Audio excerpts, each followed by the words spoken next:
Assalamu alaikum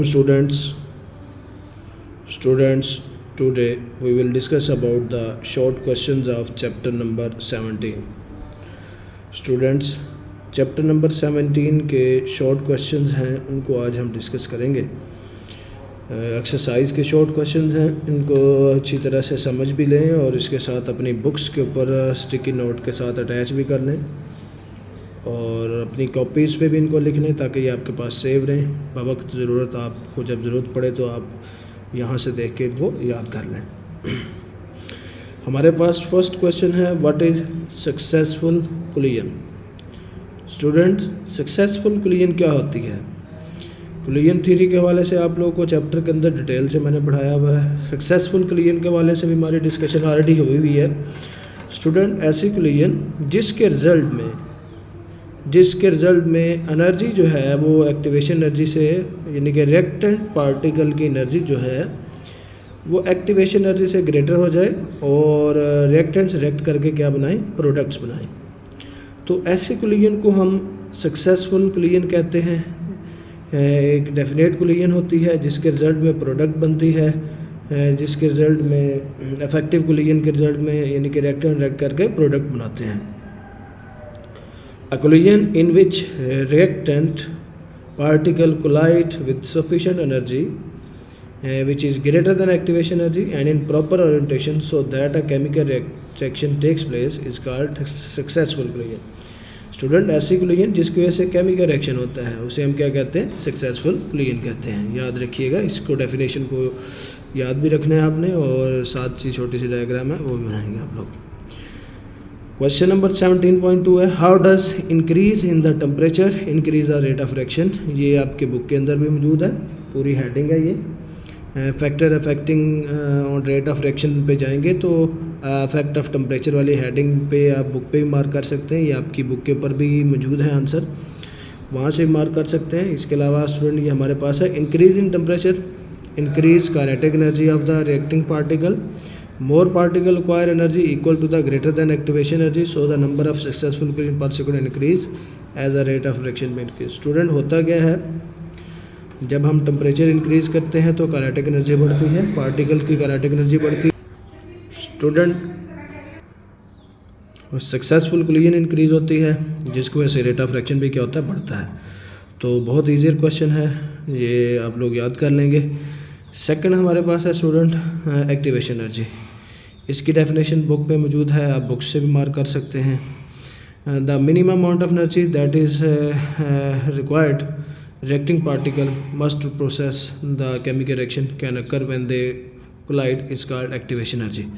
student, activation energy वो minimum energy होती है जो किसी भी रिएक्शन को एक्टिवेट करने के लिए क्या होती है, रिक्वायर्ड होती है। यानी कि कोई भी रिएक्शन जो है वो एक्टिवेट जो होता है वो एक्टिवेशन एनर्जी की वजह से होता है। स्टार्ट किसी भी रिएक्शन को करने के लिए जो एनर्जी रिक्वायर्ड होती है, दरकार होती है, उसे हम क्या कहते हैं, एक्टिवेशन एनर्जी कहते हैं। याद रखिएगा, the minimum energy required to start up a reaction it is known as activation energy. इसके साथ स्टूडेंट हमारे पास क्वेश्चन नंबर है 17.4, why does burning of sulphur proceed slower in air than pure oxygen. Student, अगर sulphur की burning air में हो तो वो स्लोअर होती है और अगर प्योर ऑक्सीजन में करवाई जाए तो वो फास्टर होती है। उसकी रीज़न क्या है? बहुत सिंपल सी रीज़न है स्टूडेंट, एयर में ऑक्सीजन 21% होता है और इसके अलावा other gases like nitrogen gas 78% होती हैं और इसके साथ other gases carbon dioxide gas, argon gas भी होती है। बट इनमें से जो बर्निंग सपोर्टिंग गैस है वो ऑक्सीजन है, जो बर्निंग को सपोर्ट करती है। यानी कि सल्फ़र को बर्न होने के लिए एयर से 21% ऑक्सीजन मिलता है, इसमें जो नाइट्रोजन वगैरह है वो बर्निंग को सपोर्ट नहीं करते, जिसकी वजह से स्टूडेंट बर्निंग का प्रोसेस क्या होता है, स्लोअर होता है। बट अगर यही बर्निंग का प्रोसेस आप प्योर ऑक्सीजन में करवाएंगे, 100% ऑक्सीजन में करवाएंगे तो डेफिनेटली, क्योंकि ऑक्सीजन बर्निंग के प्रोसेस को क्या करता है, सपोर्ट करता है, जिसकी वजह से बर्निंग जो सल्फ़र की बर्निंग है प्योर ऑक्सीजन में फास्टर होती है और एयर में स्लोअर होती है। एयर में स्लोअर होने की वजह क्या है कि एयर में ऑक्सीजन की परसेंटेज 21% होती है। इसके साथ लास्ट क्वेश्चन है जो कि बहुत ईजी क्वेश्चन है, ऑलरेडी भी हम डिस्कस कर चुके हुए हैं इसको। क्वेश्चन नंबर है 17.5, 17.5 why a catalyst used in a reaction is preferable taken in powdered form. ये कैटलिस्ट हम रिएक्शन में यूज़ करते हैं, उसको हम पाउडर फॉर्म में प्रेफर क्यों करते हैं, यानी कि उसको पाउडर फॉर्म में क्यों यूज़ किया जाता है, पाउडर फॉर्म में प्रेफर करने की रीज़न क्या होती है।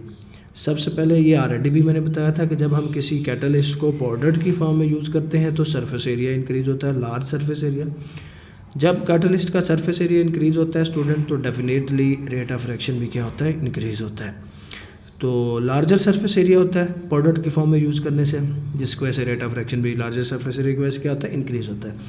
अगर आप पाउडर फॉर्म में यूज़ नहीं करेंगे तो कैटलिस्ट का सरफेस एरिया क्या होता है, स्मॉलर होता है, जिसकी वजह से उसका एक्शन क्या होता है, स्लोअर हो जाता है और रेट ऑफ रिएक्शन भी स्लो रहता है।